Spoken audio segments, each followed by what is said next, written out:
Turn this on as I realize. The meeting is being recorded by SMAC for future broadcasting. Please rise if you're able for the Pledge of Allegiance. I pledge allegiance to the flag of the United States of America and to the republic for which it stands, one nation, under God, indivisible, with liberty and justice for all. All right, perfect. Before we begin, I'd like to read the Stoughton School Committee operating norms. Thank you so much. Agree to disagree, assume positive intent, be outcome driven, be prepared, be respectful, celebrate our wins, the district and each other, challenge the issue, not the person, have fun, manage time wisely, put students first, resolve the issues during the meeting, speak from one's own perspective, and speak with one voice. With that, we'd like to go into public comment. There is a sign-up sheet at the front of the door. At this point, sign up for public comment is closed. Public comment is not a discussion, debate, or dialogue between individuals and the school committee. It is an opportunity for a resident to express an opinion on a topic within the school committee's authority. The authority of the school committee primarily concerns Stoughton Public Schools' budget, the performance of the superintendent, and the educational goals and policies of the district's public schools. Residents will speak in order of the sign-up. If the number of people wishing to speak exceeds 5, the chair will limit the number of speakers. I'm not worried about that at all. I believe, David, you have signed up for public comment. If you can sit here, and thank you so much. And for the record, just state your name and address. Thank you, Madam Chair. David Lurie, Precinct 6. Thank you. I appreciate that, Madam Chair, and Ms. Miller, welcome. I think it's the first time I've seen you in that chair. But I just have a brief comment. First of all, the Finance Committee is meeting tomorrow night on the financial policies that are going to be recommended for the Select Board to consider. I don't know. I'm hoping that they don't vote tomorrow night because I'm not sure whether or not, and maybe there are no concerns or considerations that the school district has for that document. If maybe you'll feel that everything they do is going to be completely covered in your best interest during their deliberation on it. So that's going on. The other area I wanted to mention was about the Wilkins School. So there was a meeting last week at the planning board. The planning board approved 43 new apartments on Pleasant Street. They're all going to be, I think, one-bedroom apartments. I don't know how much of a strain that would be on the school district, but I don't think that's going to be the only project that's going to bring in families into Stoughton. It seems like there's going to be bursting at the seams, lots of new families moving into Stoughton very, very shortly. And I'm concerned about the Wilkins being closed down.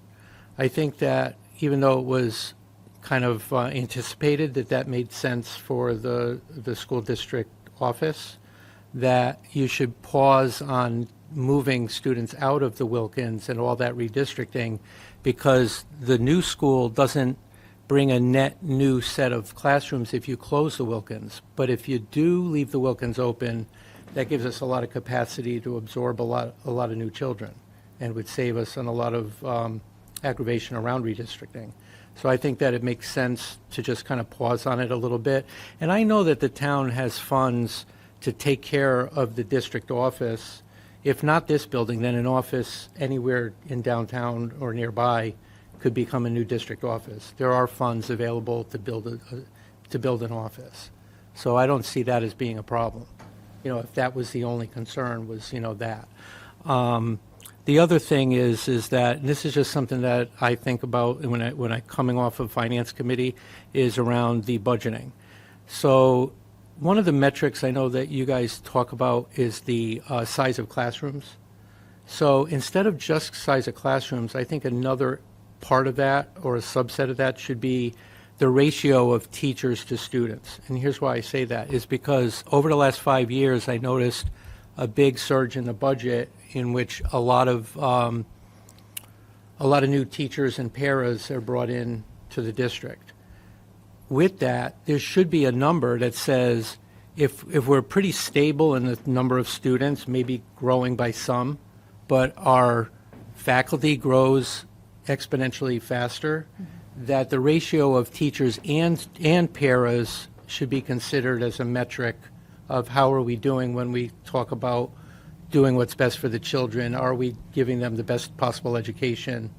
Because classroom sizes, I think, is somewhat limiting. Those are the only comments I had, so thank you. Thank you so much. I appreciate your time.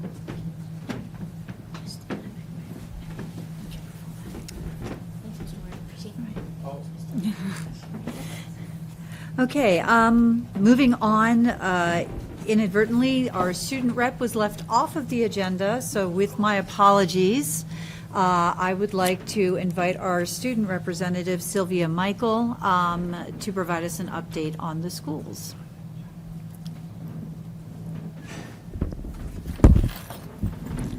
Thank you. First, I want to start off by saying thank you for having me here tonight.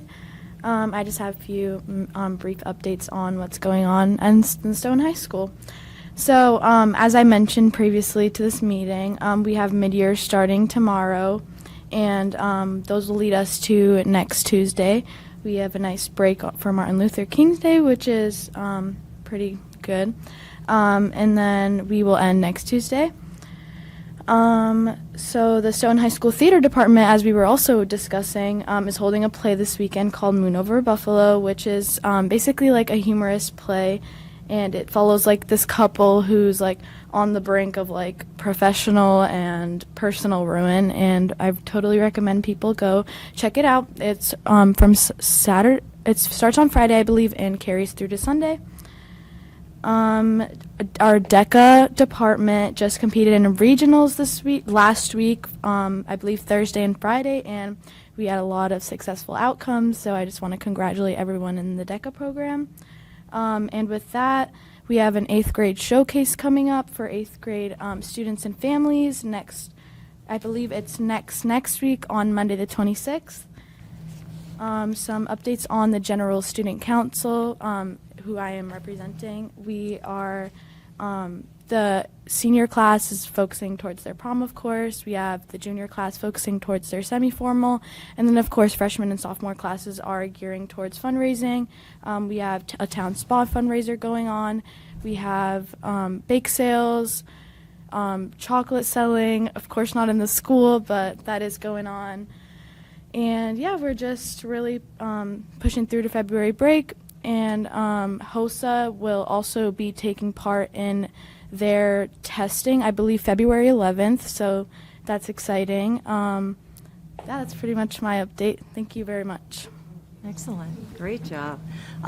Any questions or comments from the school committee members? Terrific job. Thank you so much. With that, we'd like to move on to a presentation by Kathleen Monahan, enlightening us on what makes the Wilkins Elementary School so great. Sure. Thank you very much for having me. Very excited to be able to share with all of you some of the great things that are happening at the Wilkins. First up, we have social emotional learning. At the Wilkins, we feel that it's extremely important to help students develop and then foster relationships within the school with both peers and adults. And so we do this in several different ways. We feel that this connectedness helps students enjoy coming to school, and that helps with our academic outcomes as well as lowering our absenteeism rate. So one of the things we do is we offer student buddies. So every student is partnered with a peer that is older than them. So kindergarten is partnered with 3rd grade, 1st grade with 4th, and 2nd graders are partnered with 5th graders. And these buddies are established and they follow each other. They follow as they grow older. So a really cool thing is that when the younger partner is in 2nd grade, the 5th grader serves as a mentor and helps them learn how to then be the older partner the next year when they take on a kindergarten student. So they get together for reading activities, math games, and they also share recess and lunch, so they share that time as well throughout the year. They also travel to a community event once a month, which I'll talk about in just a second. So another thing that we have is we have a mentor program where staff volunteer to partner with a student who has been identified as benefiting from additional positive relationships with staff in the building. So again, it's all about trying to connect students in a positive way to people that they would consider as a trusted adult. So staff meet with the students in many different ways throughout the school year. Sometimes they have breakfast with them or lunch.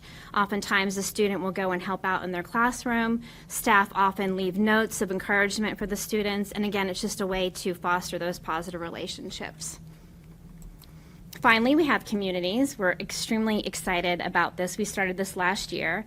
We meet once a month, one afternoon, and students literally all move at the same time to a community. These are facilitated by all of the staff in the school. We have 20 communities, and the buddies actually are in the same community with each other. So we have about 18 kids in a community, and when we're there, we do different activities to, again, encourage those relationships with peers and adults that students might not otherwise have an opportunity to be with.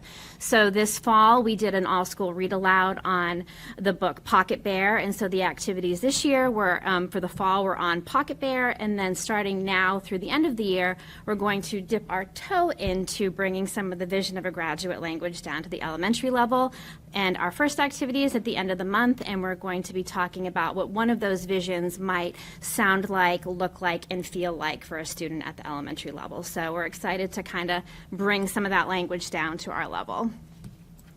We also think that student enrichment is extremely important. We spend a lot of time talking about the different ways that we need to remediate, but we also think that it's just as important to offer enrichment opportunities to the students at the Wilkins. So this is authentically happening in our younger grades, so we definitely go out of our way to think of other ways for the older students that they can have their day enriched. So one of the really cool things that we have is a crochet club, which is volunteered by our library paraprofessional. They meet twice a month in the afternoon, and it is extremely popular with both the girls and the boys. So the only requirement to be in this club is that the students are in good academic standing and that they're willing to commit for the whole year. And then their projects are showcased at our fine art nights in the spring. Another enrichment is our investigative journalism club. This is for our 4th and 5th grade students. We have a volunteer that volunteers in our school from the Norfolk County Retired Senior Volunteer Program, and she helps the students come up with a topic that they're interested in investigating, and then they write a full article on it. This year they are investigating the history of the Wilkins. They have done some research at the Historical Society. They interviewed Dr. Baeta, they interviewed myself, and Richard Wilkins is no longer living, but they did interview his daughter. So I'm excited to read their article. And finally, we have moved to math in our 3rd, 4th, and 5th grade. And this is a really unique opportunity to offer enrichment at all levels. So students are flexibly grouped by their areas of strength and their areas of growth. And this allows a teacher to really identify ways that students are able to think critically at all of the levels, not just the students that you might consider able to do that at a higher level. So we have been doing this for several years and are excited to still be able to do that. Finally, we are extremely pleased with our student achievement. One of the things that I do every spring is I look over all the different sources of data that I have, and I think of the different things that I feel would be important for the school to focus on for the next school year. And then I communicate these focus areas to the staff, and we talk about them at our common planning times, and then I check on them when I do my focus walks within my school each week. So this year we have a few focus areas. We're looking at trying to increase opportunities for that vocabulary, building background, academic discourse, and critical thinking. And I found that in having these focus areas, it's really helped improve our student outcomes. Specifically in the past, one of the things that we focused on was our phonics instruction and making sure that our teachers are being part of the letters training that the district is offering. And we have seen almost an immediate positive impact of that. This past fall, our first graders all took the beginning of the year benchmark, and 79% of them were proficient in that. So that's pretty remarkable. As you know, this early literacy data is what's showing us their future ability to be proficient in reading and writing. So the fact that we had 80% of those first graders already at this level is pretty cool. I also am very pleased at how we perform when we look at the DART data. So as you know, there are 5 elementary schools in town, but we're all extremely different from each other, so it's hard to compare us. It's like comparing apples to oranges. And while I'm very pleased with how we perform in relation to the other schools in town, it's really important when I look at the DART data, because this is when the Wilkins is being compared to other schools that have similar demographics as I have. And it's consistently, we're outranking the other schools in this piece of data, so very pleased. And I would be remiss if I did not mention that we're extremely proud to be named as one of the top schools in Massachusetts for the 3rd consecutive year. When I started as a principal in 2019, we were almost at risk of being taken over by the state. So the fact that this past fall we were in the top 15% is something that we're really proud of. But I think that for me, what I'm mostly proud of, and why isn't it coming up? Okay, is the staff that I work with every single day. And so if I could have, I would have had them all here to talk about the great things that they do, but instead they made you a video. So is this the live, is this just from the? Can you click on the video?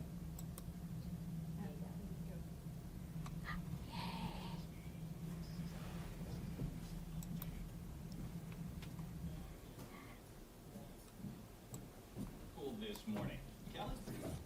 I'm this person outside Wilkins Elementary School, where they have been recognized as one of the best elementary schools for the 3rd year in a row. Let's see what makes Wilkins so special.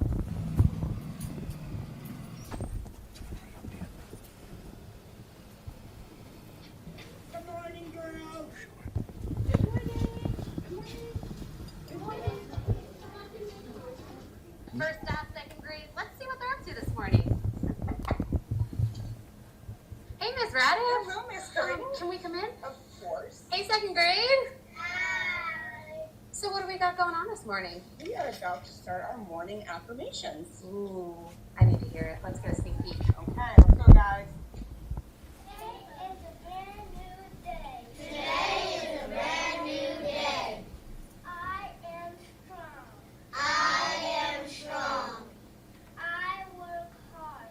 I work hard. I have grit. I have grit.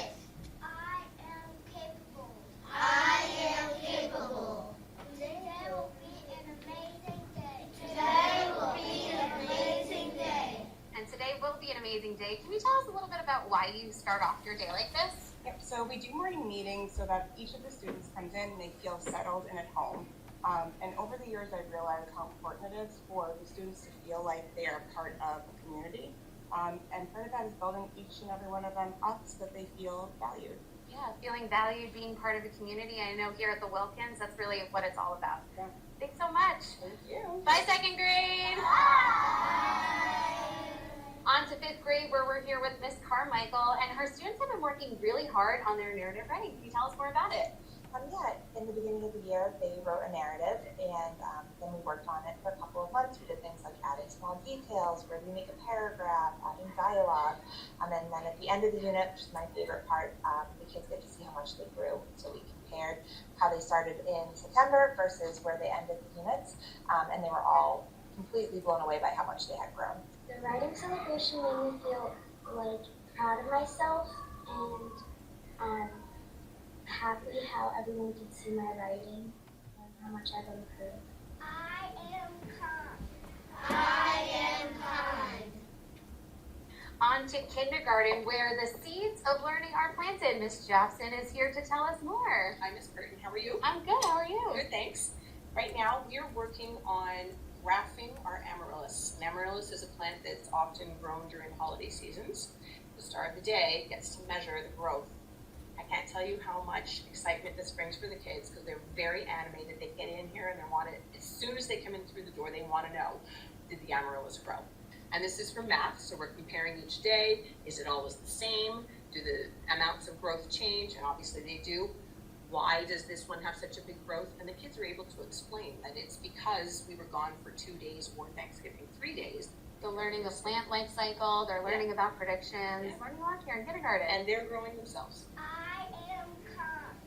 I am kind. Once a month, Wilkins focuses on growing as a school with a whole school initiative, and we're here in first grade to tell us a little bit more about communities. Tell us more about the Roses and Thorns.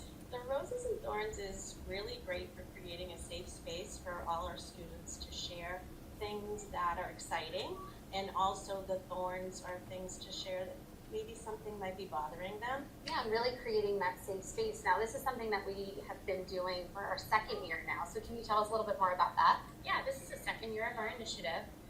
So we have the same groups that we did last year. It was great for the younger students to see their older students that are their buddies. And it was nice for me too to welcome back some familiar faces. Yeah, really looking forward to that and building those relationships. Can you tell us more about that? Yes, the students are very eager and excited to come to the classrooms to see their buddies from last year, and they've built relationships with them. They're just excited to help them with activities in the classroom. They're waving hello and high fives in the hallways. It's just a positive community for the entire school. I am loved. I am loved. And here at the Wilkins, we're not just focused on building our own school community, but recognizing that we're part of a larger community. Mrs. Pearl is one of our school counselors. She's here to tell us more. I'm fortunate enough to run the student council here at the Wilkins, and for many years, the Coach for Kids Drive has been a huge initiative for us. This year, it's bigger than ever. We have collected so many coats across the community. It is so exciting to see the students' faces and have them realize that even though they're in elementary school, they too can make a difference. Making a difference indeed. Thank you. I matter. I matter. Now, here in technology, students are working all on their typing skills. Mrs. Falcioni is here to tell us more. Yeah, so I've created some competition-based typing units. So we start with fantasy football typing. All the students in 3rd through 5th grade are put on a NFL team, and they come in each week, excited to see if their team won for the week before. They come in, they practice typing, take a typing test, and I average their words per minute. And it's just a great way to excite them about learning typing skills. Yeah, really building that excitement. How do they benefit more from this? So the typing skills are needed for all of their life, and this way they can really use their thoughts on what they're typing and not finding, the keys on the keyboard. I am brave. I am brave. Here in 3rd grade, they've been taking a trip around the world. One of our 3rd grade teachers, Mrs. Vaughn, is here to tell us more. Hi, Mrs. Vaughn. Thank you, Kelly. First of all, I have to say, please excuse the obnoxious sweater. It's ready for Christmas. Very festive. One thing I wanted to talk about is how in this school we get the, I don't want to say freedom, but the encouragement to create our own things for learning so that kids can do hands-on activities. And one thing I created is holidays around the world so that the kids aren't just learning about Christmas, they're learning about all different cultures and holidays around the world. We learned about Chinese New Year today. So those students are cutting out their Chinese New Year envelopes, and they're hoping to go home to their families and have their families stuff the envelopes with money, because that's what they do in China and all around the world for people who celebrate Chinese New Year. Yeah, really nice to learn those traditions. And we got a lot of kids working hard on the floor talking about figurative language. So this is another activity I created. I really like to create my own hands-on activities. It just gets them engaged, and they love learning when it's actually hands-on and almost like a game. This is a figurative language activity. They are sorting sentences into which sentences have figurative language in them and which have literal language in them. And this also gets them ready for MCAS, because we have seen these types of activities and questions on MCAS. So it's kind of like a double shot, getting them ready for MCAS and for 3rd grade in general. Yeah, really preparing themselves for 3rd grade, for other grades to come, and even for MCAS that's at the end of the year. Exactly. Thank you so much, Mrs. Vaughn. You're welcome. I belong. I belong about 6 boxes, right? And in 4th grade, they're working on problem solving and really boosting their engagement. Can you tell us more about it, Ms. Tobin? Sure. So in my coaching cycle with Mrs. Bernstein, we're working on thinking classrooms, and this allows the students to work together and collaborate. They're only allowed to have one marker, and the kids are able to talk through their problems and come up with multiple solutions. Then once they solve it, they're able to walk around the whole classroom and check out everyone else's work. Yeah, and it really just works on collaboration, problem solving, and really trying to have everyone be learners and participate in that. Yes, and they're loving it. Awesome. And look at them go. I care for others. I care for others. And back here in 2nd grade, we are here with someone very special, Mrs. Lebec. She's been here for 33 years. That's a long time. It is a long time. Been 33 years. It's been my milestones throughout my life, and it's just been wonderful to be here this whole time with the support of the wonderful staff. And they've all shaped me to who I am today. I think the school really treats kids like family and loves them unconditionally, not just in the grade that they're in, but throughout their whole time here at the Wilkins. I feel they feel safe, and they feel confident in their abilities and proud of themselves. As a teacher walking in the school, what is it like? You can go into anybody's room, you could tell anybody your problems, your happiness, your excitement about anything. You feel comfortable in every room you walk in. I've had many partners along the years teaching 2nd grade with, and I've loved every one of them, just like a second home to me. I'm going to miss it terribly when I retire. Wilkins is our second home. We support each other, we support the kids, and that's really what it's all about. Today will be an amazing day. That's it. Thanks, guys. And the I'm Academy assuming no Award goes to...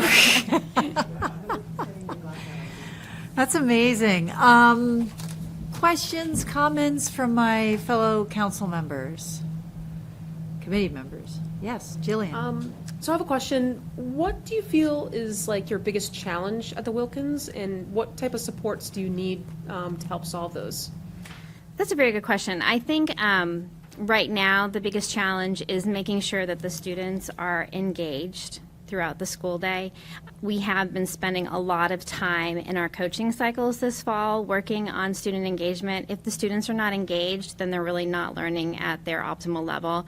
And so one of the things that we've leveraged is our school professional development, the book study that we're doing with that, and then we've turned that into like an all-school coaching cycle to help focus on engagement. We've collected a lot of data on each of the classrooms and who's engaged and who's not. The tricky thing is it's hard really teasing out, to be honest with you, why a student might not be engaged, and so it's really trying to dig into not only overall class engagement but individual data as well, and trying to think of the different ways to pull that student in. Thank you. Jen? I just want to say that was great. I enjoyed that. Thank you. I enjoyed learning more about the Wilkins, and I thought that video was excellent, and thank you very much for coming to share with us tonight. I have to say before I go, I absolutely love working at the Wilkins. I am blessed to have the staff that I have, and a shout out to the people who made the video. They top notch. I mean, talk about taking an idea and running with it. So very, very proud of all the work they do. So thank you. They really did. I'm wondering if there's any way we can get that link to SMAC and run that as its own piece, so the community, can access that without having to sit through a school committee meeting.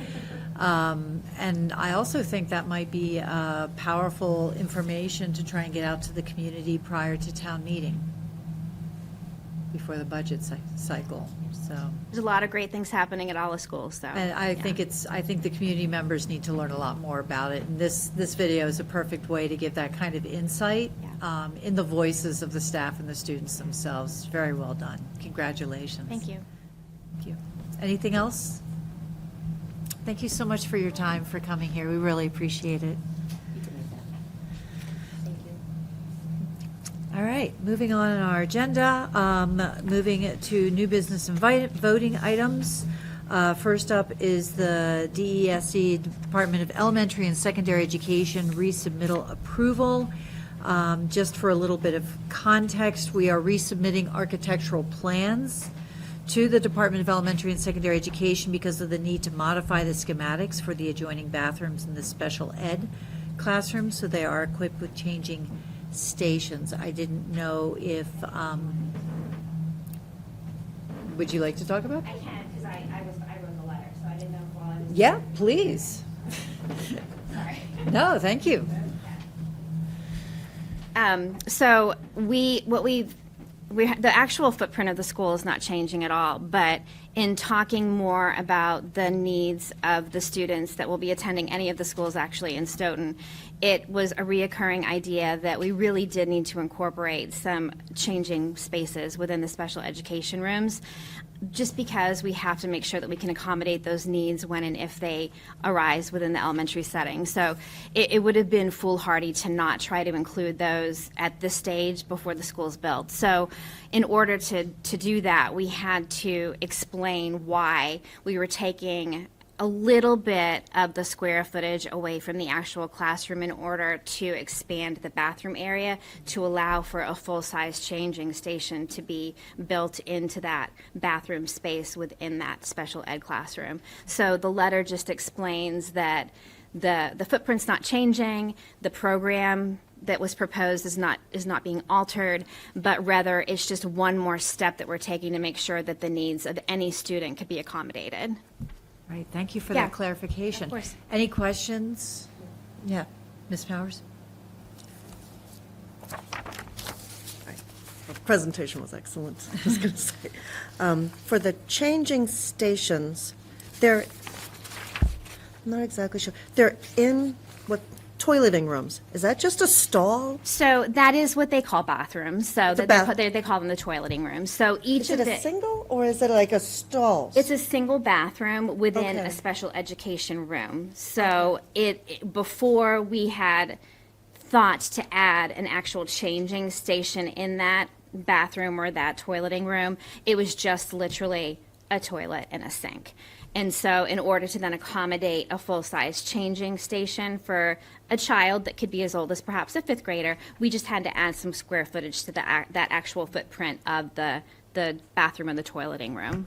Okay, and when I first read it, I swear to God, I thought of like a baby changing station. Yeah. It's not that. No, It is no. for clothing change. It could be for changing clothes, but depending on the needs of a student, it could be for changing them if indeed they need to have that. I see, okay. You know, Didn't want to get too depending- involved in that, but Yep, okay, yep, I appreciate yep, the absolutely. clarification. Yep. And so they're going to lose how much classroom space I to expand actually this? think it's fair. Yeah, go ahead. I can answer that. It's about 20 to 30 square feet. 20 to 30 feet. Square feet. Thank you. And how is that going to affect classroom learning? Either of you? I don't think that it actually will, because the rooms they're for special education, so they're not full. They would never be like a full classroom anyway. And honestly, in my humble opinion, I think the need for having this in that space is really more necessary than not. I definitely think that it's important to have that. Is this something that Stoughton already has in any of its elementary schools? Toileting rooms and then toileting rooms with changing? Like, was so it just a bigger room, really? Yeah, so we definitely had to add something like this in our bathrooms downstairs to address some of the needs of some of our students that we have.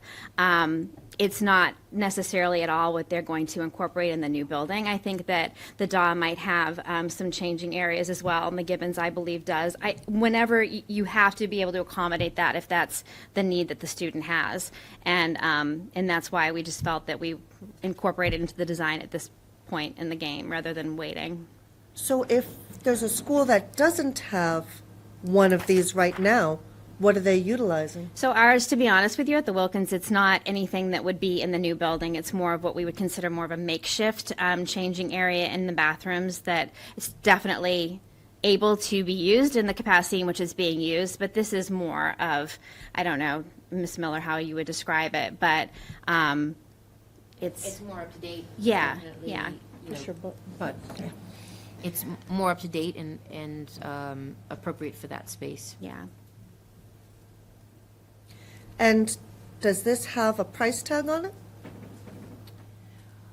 That I don't know. Yeah, I actually don't know. That's a great This question. will I not don't- change the budget of the Correct. elementary school at all. Right. Not $1? Not a single dollar. Interesting. So it's just moving walls? It's not like curtains or anything else? It's just literally making the bathroom bigger? Correct. Yep. I see, okay. And is this mandated, or is this just, it would be good to have? It's not mandated. It's Not just, it was mandated. recommended, and after a lot of conversations and just thinking about how we can accommodate the needs of all learners in the future, we just feel it's really necessary to have them. Okay. All right, that's Yeah, it, thank you. Of course. Any additional comments from our elementary school building committee members? Just to reiterate, the budget for the elementary school is set. It cannot change at all, so this doesn't affect that at all. And when I look at something like this, to make any changes now would be more appropriate, as the budget can't change. However, once the school's built, then that starts coming out of the bottom line of the school budget, which can be very costly. So doing changes like this now would be the most financially diligent thing to do. Appreciate that. I'm sorry, can I ask, can you repeat that? You said it would be financially, say that again, because this, you said this doesn't add any money It doesn't to add any money to the school building budget. However, if we didn't do it, and the school's built entirely, and then a year later, we need to, then that's going to be coming out of our school budget to add those in there. But it's not mandated, is there some anticipation? Right now, it's not that it's going mandated, but to? you don't know what the future would be. Well, no one knows what the future is unless someone knows there's a forecast out there for it. There's no forecast that this is going to change that you can present. You just think that maybe if it ever did come about, that it might end up that we need to spend money. Yeah, I mean, I would hate for a parent to have their child be changed in an area that's not very secure and not feel good about their child being at a school, so. I don't think that's it. I was just curious when you said it could cost more later on. It could, if we It had to add could, it. if Like, we let's- had to. Let's say we had a jerry rig something, like Yeah. that they do at the Wilkins Yeah. School, those things cost They money. jerry-rigged it at the Well, they. Wilkins School? Is that what Well, you that's said? what she said, was She they said put she- something together. Interesting word. All right. Any other questions? Ms. Miller, anything you'd like to add? Like has already been stated, I think this is a valuable addition to the project. We don't know what the future would hold, but we do see our special ed students that are coming in with significantly more challenges, more physical challenges, at a greater number than we have in the past. From building a high school project and going through that project, it is definitely more feasible and financially sound to make those changes now, even before you start putting a brick in the ground, or a shovel in the ground, so you don't have to go through the change order process. And so doing it now and having some foresight, that knowing that this is something that schools already have in them, in the elementary schools now, putting it into the building makes complete sense to me. If there are no more other questions, I would love a motion to approve the DESE resubmittal. So moved. All right, and that was done by Jen Sears. I know it's not the best motion. Seconded by? Second. Jillian. Motion has been moved and seconded. Any discussion? Hearing none, roll call vote. Aye. Aye. Aye. Motion carries 4-0. Thank you all. Moving on, we have a field trip request. This is the second time coming to us. There was a request for additional cost information. I believe that has been added. So can I have a motion to approve the Gibbons out-of-state field trip request to visit the Providence Children's Museum? A question on it. Yes. So, I don't know if anyone can actually answer it, but I'm wondering who pays for it? Because I know oftentimes it would be, at the Gibbons, it would be the PTA that puts together fundraising for this. So do we have who's going to pay for it? I believe all field trips come out of from the PTA. So this is not the school's budget, this will be out of the PTA. We're positive on that. All right. All right. Any other questions? Can I have a motion to approve the field trip request from the Gibbons to go to Providence, Rhode Island to visit the Providence Children's Museum? So moved. That was done by Jen Sears. Do I have a second? Second. Thank you. That was Jillian. Motion has been moved and seconded. Any discussion or questions? I hope they have a fun time and go to the bubble room. Bubbles are always the best. They are. All right. Hearing none, roll call vote. Aye. Aye. Aye. Aye. Motion carries 4-0. Next, we have a request from the Stoughton High School NESBA Winter Guard competition waiver request for facilities on use fees for February 7th, 2026. You should have a new version of the form in front of you that is actually signed. Ms. Miller, any additional context for this one? Yes, so this is our Winter Guard team. They're trying to raise money, but also save the district some money. Typically, they would be purchasing a bus to be able to go away to compete in this competition, and that would cost them around $1,200 for the bus, approximately. This would save them that $1,200 and potentially raise some additional funds for the team. If you do the math that they're projecting, it would be about $1,500 they might bring in. But in bringing in $1,500, if they also have to pay the rental fee here, they would lose a significant portion. And so, and we've done this for U.S. bands. We've waived those fees. So I do think it's a good thing for us to be moving forward. The $1,500, that doesn't go to like general fund, that goes No. to the Winter Correct. Guard. All right. I want to make sure people understood that. And the custodial fees, they're still covering that themselves, correct? Correct. Okay. Any other questions? Hearing none, can I have a motion to approve waiving the facilities fee for the Stoughton High School NESBA Winter Guard competition? So moved. That was made by Jillian. Do I have a second? Second. Seconded by Jen Sears. Motion's been moved and seconded. Any discussion or questions?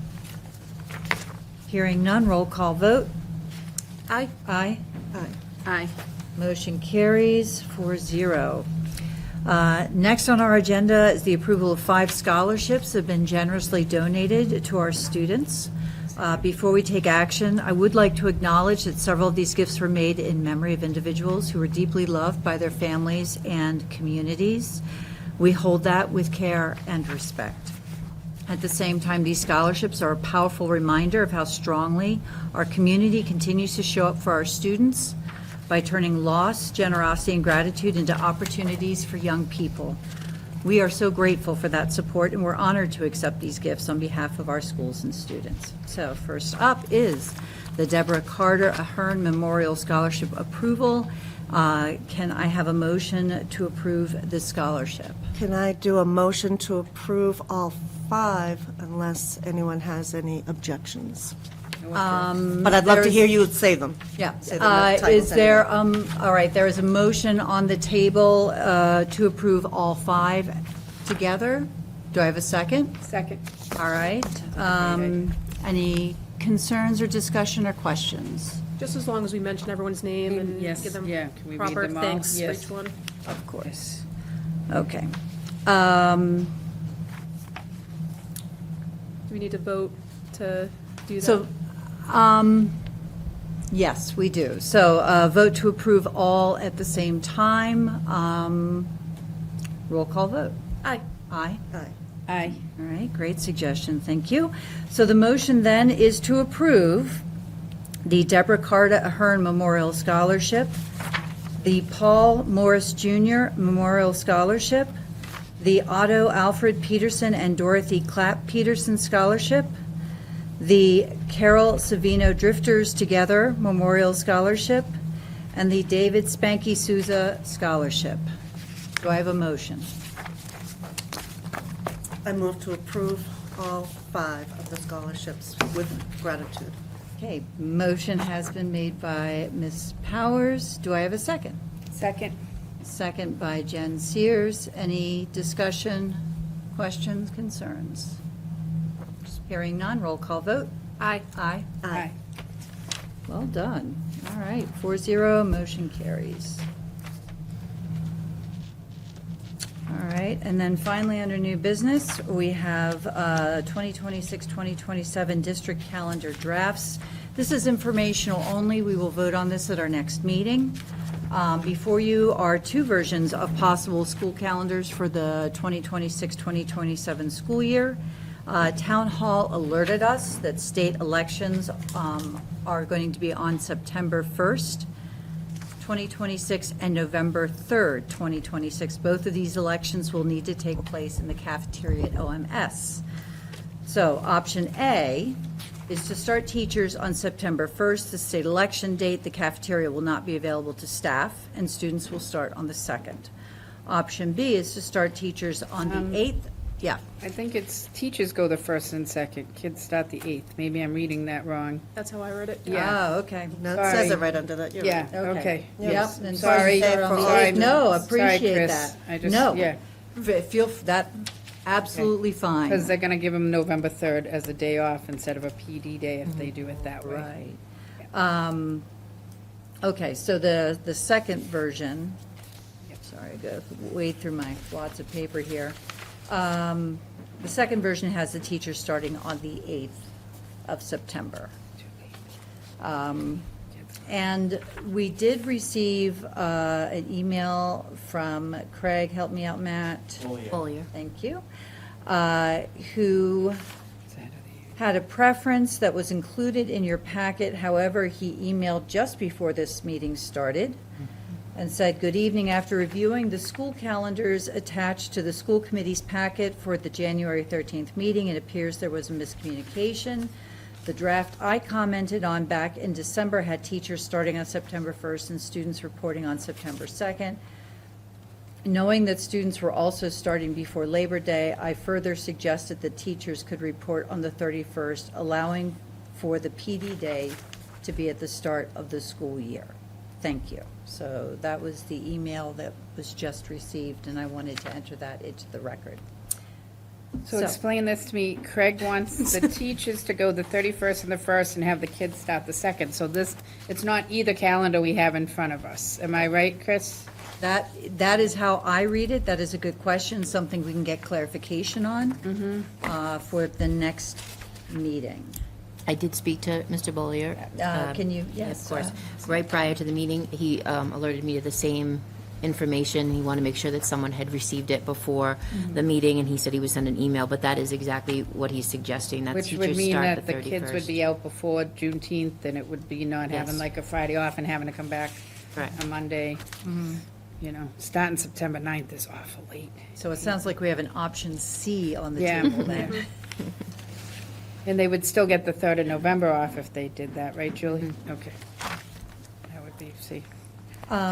Julie, can you just remind us of the timeline? Is there a drop-dead date when a calendar needs to be approved by? There isn't. Obviously, the sooner that we can do that, the better, because things rely on that, like the master schedule building for the high school and the middle school.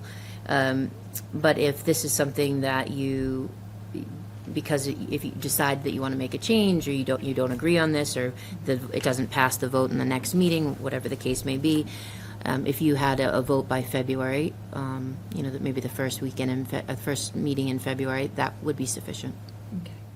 So, Chris, can we make up a draft with what Craig just did, where we put the teachers in the 31st and the 1st, and put the kids in the 2nd, and see where we would end up in June? Could we have a C? I guess we have A, B, and C, maybe before our next meeting, so we could get that sent to us, and we could Absolutely. take a look. And I would really love parent feedback coming from one who knows about camp and having to buy that now and be very on top of it, because if you don't get registered for camp by March, you're out.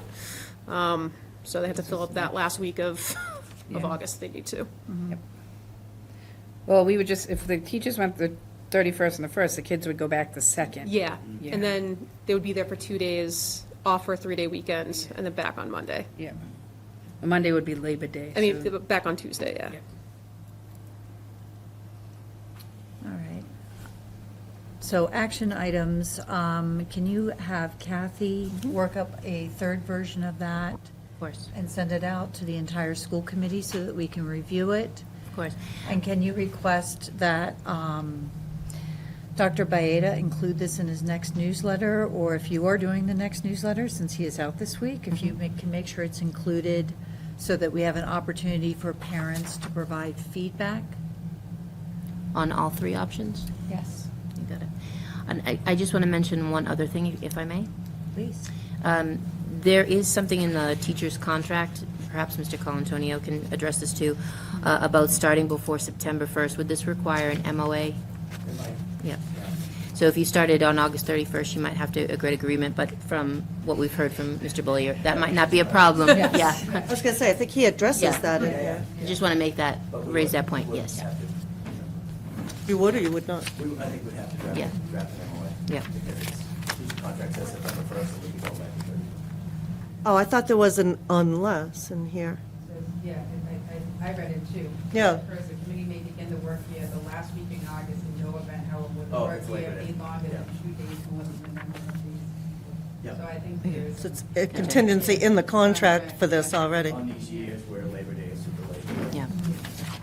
Might not have to. It's like my fourth go around, that's all. Any other questions that you'd like to surface or additional information you would like as we consider what the calendar is going to look like for next year? If you do think of anything, feel free to email me or to email Ms. Miller directly. I think And- also our student rep might want to take this back to their council and get some Yeah. feedback.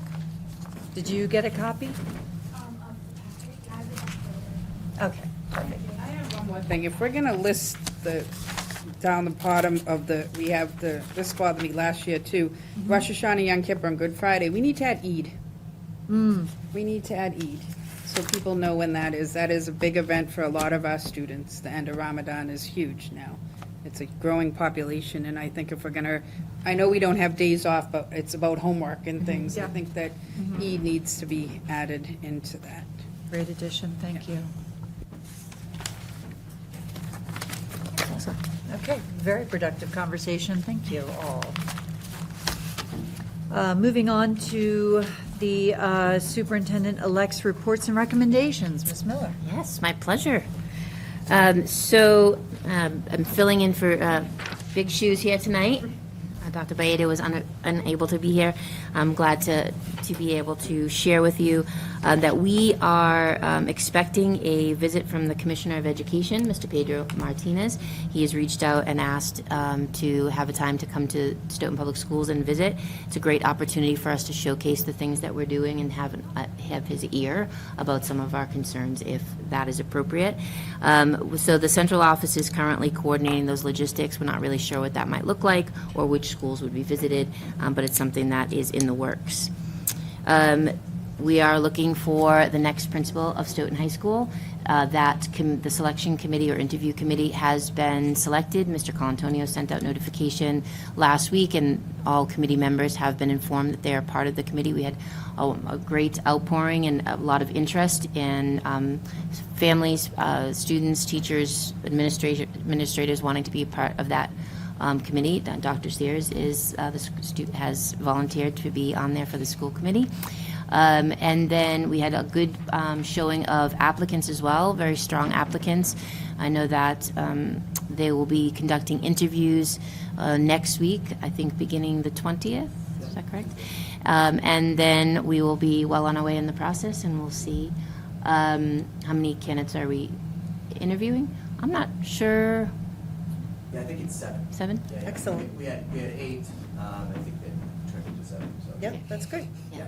We had more than that apply, but We had more than yes. that apply. We had a great, Oh, wow. great Yeah. response to our advertising for the Yeah. position. And, Absolutely. Goodness, that's Yes. good. And then the transition plan continues.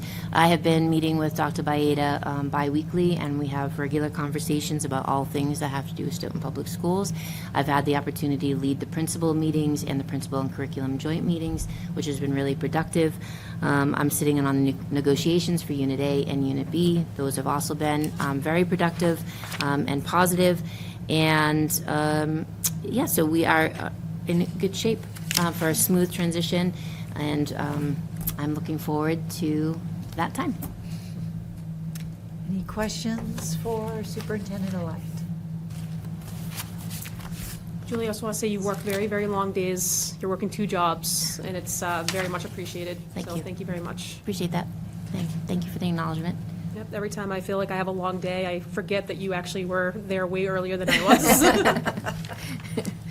Thank you. All right, perfect. School committee updates. We have received one email regarding Stoughton sports programming coaches, and I appreciate the email from the concerned parent, but would like to remind the community that the authority of the school committee primarily concerns Stoughton Public Schools budget, the performance of the superintendent, and the educational goals and policies of the district's public schools. Matters pertaining to students and personnel, we forward directly to the administration, and of course, community members can forward them to the building or district administration, whatever is most appropriate. Ms. Miller, anything else you'd like to add to that? Yes, absolutely. So Dr. Baeda and I are also aware of the email that was sent to you. We were copied on that transmission, but he and I will be talking about that. Obviously, we're not going to discuss that here. We will be talking about that and working on resolving those concerns privately. Perfect, thank you. Next on the agenda, sorry, any questions about that communication? I also had a communication from a parent. I don't know, I might be able to, I can't talk about it because it involves names of administration and of students, but I do want to acknowledge that I received it, that I am happy to have it, I am happy to look into it, I am happy to share it with the appropriate people, and much like the coaches, parents are always invited to come in and speak their piece at the regular meetings. So parents, community members, anyone can come in if they still want to and talk at the beginning of the meeting for their 3 minutes. Thank you. So, and that's really all I'm going to say on that. I would like to remind my fellow committee members that if there's any time you would like something. I can save when I drive safe. Wow, we always want to drive safe. Today's school committee meeting has been brought to you by.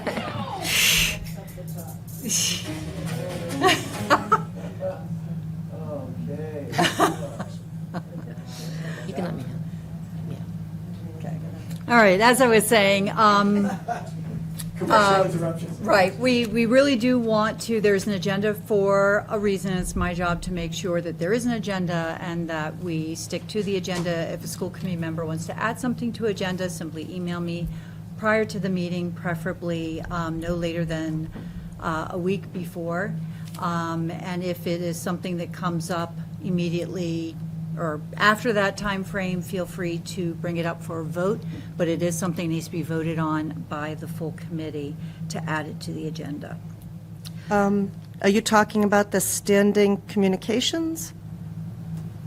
I'm Is that talking what you're about anything that's talking on the agenda. So communications was my understanding, and has been past procedure, that is an open meeting topic.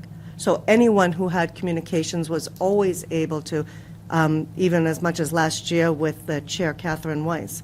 If there was a communication, that was where we could put that. Okay, that is not in my understanding. I'll look into that. Thank you. Good.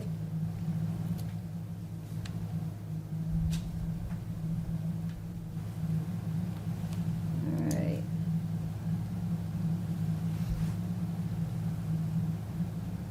My understanding is that it needed to be put on the agenda, but thank you for raising that. As we heard in our public comment, the Stoughton Finance Committee will be meeting tomorrow, and on that is a draft report for the town's finance policies and procedures, also often referred to as the Collins Report, after the Collins Center for Public Administration, do you know what that is off the top of your head? UMass Boston? The Collins Center? It's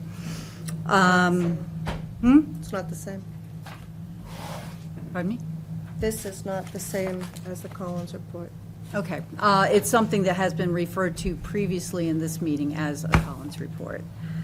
I don't know. So this report reviews current finance policies, operations, organizational structures with the goal of finding efficiencies, addressing any deficits, improving service delivery, and sometimes can include recommendations that address these through structural or process changes. The schools are referenced several times. It will be discussed. There will be no public comment at tomorrow's meeting. So it's simply to review the document. The document, I believe, is available as it is part of the, comply with open meeting law, so it should be available to the public, I imagine. All right. And then the next agenda item is homework. Ms. Powers? Yes, I would love to hear from the policy working group as to what is being, 'cause I think there's a lot of people that are interested at large along the school system of homework policy. So the policy working group did have a draft policy to bring forward. Dr. Sears put most of it together. We reviewed it, made some changes. We sent it to the various school councils to get feedback, and what we sent them was a Word document with instructions to strike out language that you might want to replace with something else and then do broad comments. We've collected all but 2 of those. I've actually sent emails out to the principals last Friday, asking them to get them in. And once we have them all in, we'll go through them as a group, and we should be able to bring a recommendation forward to the committee itself. Okay, and that is not a subcommittee that is part of the school committee. It is a working group. So the committee that reviews the homework policy is not recorded. Is that correct? No, we have a policy working group. Right. It's not a formal group as a subcommittee would be, but all the products of the working group come to the full school committee for review. Mm-hmm. So whatever the product is that's finalized within that working group will come to this body to be discussed in public. There'll be potentially 3 sessions. There'll be an informational session so that the community will see it before we actually have the discussion. So if people see it and want to comment as part of public comment, they'll have that opportunity prior to the discussion of the committee itself. Once we have discussion on a policy like this, it generally goes to a 3rd vote. So there is time, once again, if there's additional feedback or things that need to be discussed or revised, we have the opportunity to do that before the vote itself. Okay, so this is not, I just want to clarify, this is not a subcommittee. This is a working group that is a working group that is year to year. Every year we have this policy working group with 2 of our committee members on it, and they are advising the committee on this policy. Yeah, and I mean, some years we've had no policy working groups. Sometimes we've had 1 member. It changes year to year depending on the interest of the committee itself. This year we're fortunate to have 2 members. And last year. And we, Yeah, and and the year before that too, right? Yes, we did. But there was a decade where there were no members Mhm. of the committee interested in participating, and it was delegated function to the school administration. Mhm. Thanks. Yes, the chair. Yes. Of course. Thank you. I was just curious as to, sorry, I'm not informed on this topic, but I heard homework, and as a student, I am curious as to how this affects students and what it is, just a brief summary, if that's all right. I'll try to answer. We're in agreement with you. I'll try to answer your question. So we took the homework policy that's in your student book, and we're looking at it. We know there was some, maybe I don't want to use the word issues, but some things that weren't working, and we're trying to streamline it and create a better homework policy. And like Mr. Ford said, we're going to be able to let the public will be able to see it when it is all done. And we are right now just waiting on what the schools think about it, too. We sent them out to the school councils, which are made up of educators, parents, and administrators, so that they can review it and look it over and, give us feedback on it. And then it's going to be open to the public, to anybody to read and to give us feedback. And that's what our goal is to be as transparent and open to best practices. You can comment on it. Yes, please. Yeah, and the high school, school council has students, student reps, so there's students looking at it and commenting. And when is everyone going to have this opportunity to take a look at it? So at this point, How is it going to be advertised? we're still waiting for 2 sets of feedback to come in from the school councils. Once we have that, we'll set up a meeting as a working group to review it. And what'll end up happening, there'll be a recommendation of the working group that goes to the committee itself as part of the packet. And in that school committee packet, the draft policy will be right there. And that'll give people in the community opportunity to take a look at it and then come and provide feedback through public comment before the initial piece, if they like. We don't discuss it at the initial component because it's there just as an informational purpose. They'll have an opportunity to come back and comment it before our discussions, which will be the second meeting, in which is part of the packet. And then once we have our discussions, people can listen to those discussions, and we'll have a third opportunity to come as part of public comment and express their concerns, support, whatever it might be, prior to the committee taking its vote at that third meeting. Okay, so just so that I'm clear, the public at large, not people who were already on school councils. So there are 6 school councils? 7 school councils. 7 school councils. And then the public will get a chance when they see it here at a school committee meeting. So they'll have to look at it during a school committee. It's not like it's going to be given out at schools and say, hey, this is what we, it's going to be brought up here at a school committee meeting, and then if anyone wants to comment, they would have to come in during regular public comment at one of the school committee meetings. Those public comments, again, as I said, it's never a back and forth, it's just a comment. And the idea behind a bigger ticket policy like this is the fact that it goes to the school councils first, because they are the elected representatives of that school community. In particular, at the high school with a policy like that, there are students, in fact, on that school council. So you have teachers, parents, community members, when you get to the high school students, all seeing a policy and having the opportunity to provide feedback. And like I said before, these are people that were actually elected to represent the people within those smaller school communities. Now for Not elected. well, if you know what, Appointed, elected, maybe. well, we hold elections. I'm on the high school council, so. A lot of our buildings don't actually hold elections because they just take everybody that applies. So if you have a principal that's willing to take on a school council of a limited size, good for them. I agree with that position. But these are people that chose to step up and represent their peers in these kind of discussions. And also with this, we do run 3 meetings, and the school committee has the right at the second meeting, if it's not a big ticket policy or there's no controversies or disputes, to vote it. But on something like this, we generally let it run full course so that people have an opportunity to vote before the informational session, to vote before the discussion, or excuse me, to comment before the discussion, and then come back after hearing the discussion that took place to provide their input once again to attempt to influence the committee's position. So that's why we run 3 meetings on the big ticket items. That's why we involve school councils. The bigger the impact of the policy, or potentially even how controversial policy is, that's why we give it more legs, more time, and more ability for people to weigh in on what their thoughts and opinions are. Yeah, this is definitely something I know a lot of people are emotional about, I'll even say. So I want to ensure that our school community knows about it. And I'm not so sure that so many of our school community watches school committee meetings all the way through to this point where we are talking about, what is it now, 7:30, where we're talking about this stuff. So, I mean, maybe it would filter through the school councils, maybe it wouldn't. But my understanding from what you're saying is that there isn't going to be any kind of announcement that, hey, we're looking at this homework policy, and if anyone wants to comment on it, they need to come into a school committee meeting. Is that my understanding?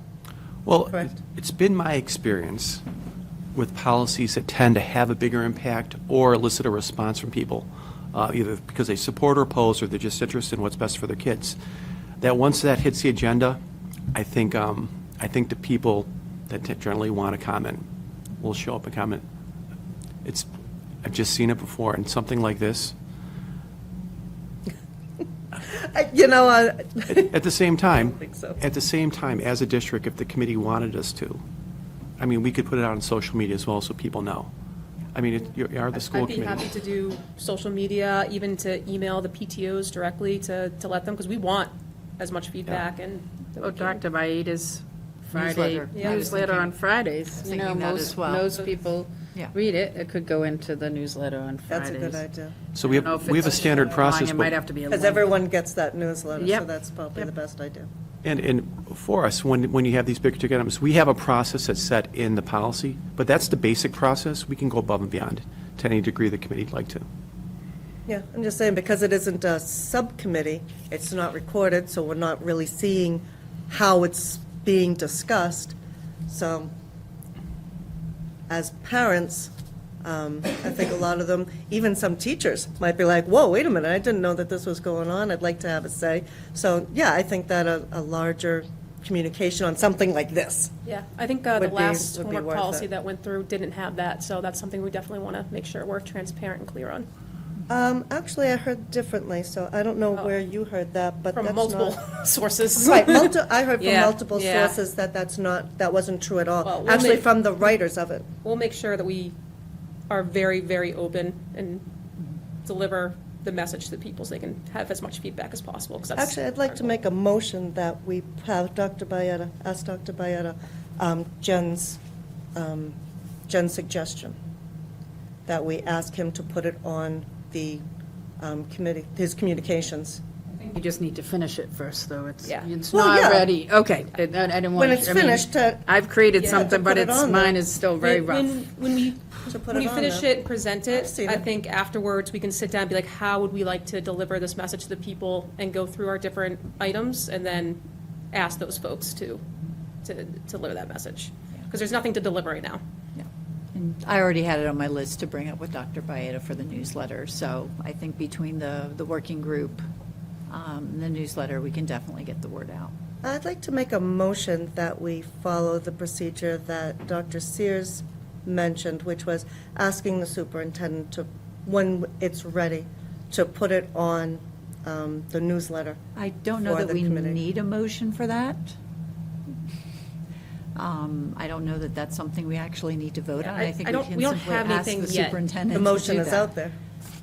You guys can not second it and let people know that you don't want it. It's not saying that we don't want it, it's just like I don't think it's appropriate at the time. I mean, what if the school councils come back and say, no, we hate it? Rewrite it, doesn't even come out this year, so. It's just saying that I said at the appropriate time, is what I Okay, so said. there is a motion on the table. I think we should wait until it's a final what we think is, I'm not going to say it's a final, but what we feel, where we've done all ours, and then, because And I want to have a. Dr. Baeta puts that out every week. It's not like it's something, that only happens 3 Yeah, times no, I'm a not year. saying And I put it out also next want to be week. able to put together some sort of marketing of what we want to do once we have it, talk about who's going to be impacted and how we're going to get to those. There's so much more involved, like so many more different pieces to it that we can wait until we actually have a product and then go through it at that point in time. And then I agree with you when it gets closer, definitely. absolutely, But I 100%. just don't think we need it yet, yeah. I think in like 2 meetings, we might want that motion. So there's no second for the motion on the table? Okay, and so the motion fails. Ms. Powers, anything else for homework? This was your agenda item? Yes, it was. Nope, Okay. nope, just letting the public know. Yep, no, I appreciate that. It's very timely, thank you. Finally, under my section of the agenda, there is a summary from the Pilgrim Area Collaborative from the last Board of Directors meeting in December. Meeting focused primarily on the fiscal year 25 financial audit, and the only finding, they passed everything with flying colors, with one exception, and that was there is a requirement that Board of Director members share the collaborative meeting minutes with their respective school committees, so they are informed of what's going on in the collaborative, which we are doing. So we are not the offending district. But I wanted you to be aware of that. The only other major focus was on reviewing and approving the policies. I was really impressed with both the policies as well as the process, and I noted that they do include the date the policy was first implemented and the last time the policy was reviewed or revised on the bottom of that policy page, so. And then Armando is not here to provide the warrants, but he did provide a list of the warrants in the meeting packet to be entered into the record. Any questions about either of those items? Sorry, I kind of ran that together there. Finally, the coup de grace approval of minutes. Starting with the minutes for November the 18th. Are there any amendments to the November 18th open session minutes?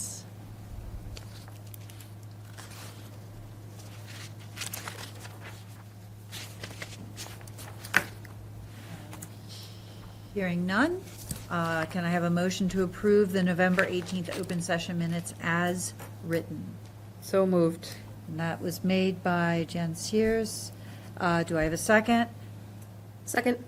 Seconded by Jillian DeStefano. Motion has been moved and seconded. Roll call vote. Aye. Aye. Aye. Aye.